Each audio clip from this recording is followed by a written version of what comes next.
Mga motorista natin, galangin naman ninyo ang pedestrian lane.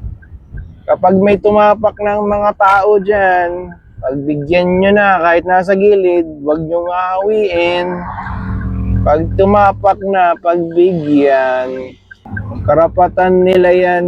At kapag nasagasaan ninyo ang tao sa pedestrian lane, mas lagot kayo. Pero it doesn't mean na may lesser kasalanan kayo kapag nakasagasa kayo ng tao. Tao pa rin yan. Ang sinasabi natin, mas malaki ang ating dalang sasakyan, mas may malaking responsibility tayo. Balik ulit tayo. With great powers comes with great responsibility. Magandang gabi mga yapapay, pichapay. Ay, iba na ba talaga ang mga white lady ngayon? Kamaong na. For more full videos, follow us on YouTube. Yapapay, pichapay.